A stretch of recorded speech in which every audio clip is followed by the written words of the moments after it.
Gramática francesa leída en francés, les pronoms personnels, bien, septima y última parte. On peut être également une préposition partir en Suède, voyager en train, un buste en marbre, se faire mal en tombant, pronoms adverbiaux. Accord du participe passé avec le pronom neutre en i, pronom personnel ou adverbial.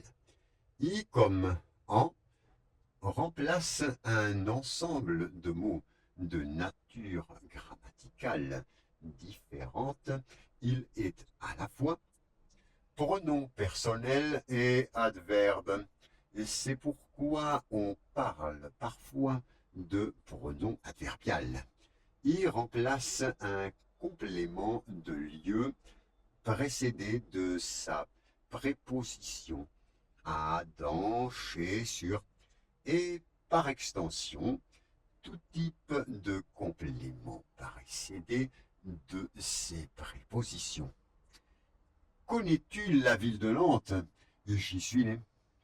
Es-tu chez toi? Non, je n'y suis pas. Il s'y connaît en informatique.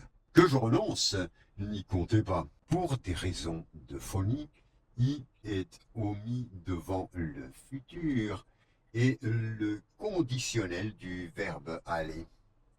Je n'y suis pas allé aujourd'hui, mais j'irai demain. Et non, j'y irai. La présence immédiate de i derrière un impératif de la deuxième personne du singulier se terminant par une voyelle implique l'ajout d'un s à la fin du verbe pour éviter le hiatus.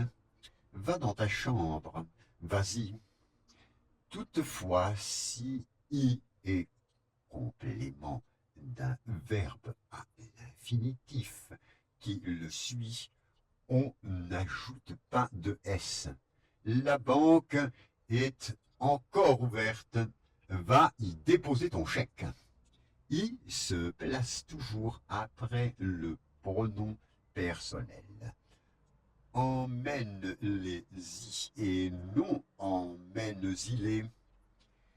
Dans la langue soignée, i représente uniquement une chose ou un énoncé.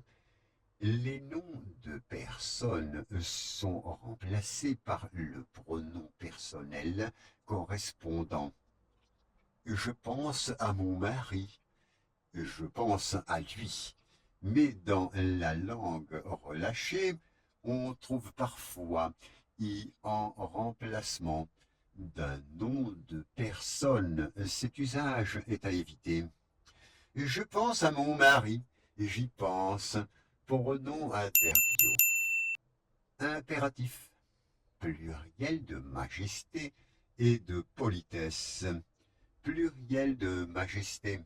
Le pronom personnel pluriel nous peut être employé à la place du pronom personnel singulier je pour désigner une seule personne. C'est le pluriel de majesté que l'on rencontre dans les discours officiels de personnes détenant une autorité ou le pluriel de modestie que l'auteur d'un ouvrage et particulièrement d'un travail académique emploie pour parler de lui-même. Le pluriel de majesté ou de modestie entraîne l'accord du verbe au pluriel, mais les adjectifs et les participes passés restent au singulier. Nous sommes étonnés de cette décision, dit la reine.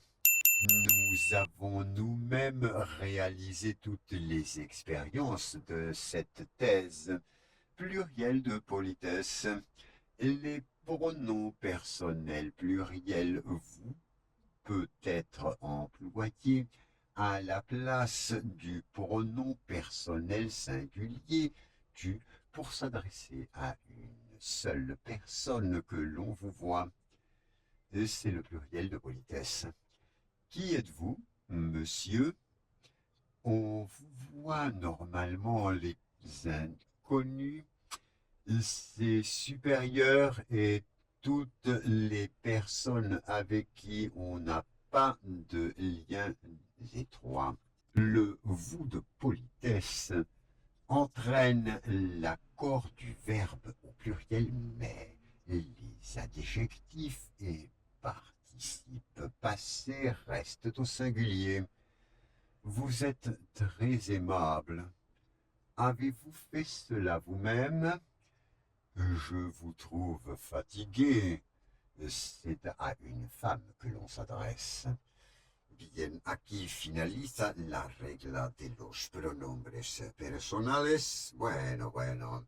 Ay, 7 partes, un poco pesado, sí, ya sé. Bueno, pero cuando la necesitéis, pues podéis mirarla. No os creáis que es que a mí me divierte tanto, ¿no? Pero igual la necesitáis más bien que ir a leerla o una web. Por ejemplo, podéis ir a Le Petit Robert, Le Petit Robert. ¿Vale? Así de sencillo. Encontraréis la gramática, la ortografía y el no sé qué y demás.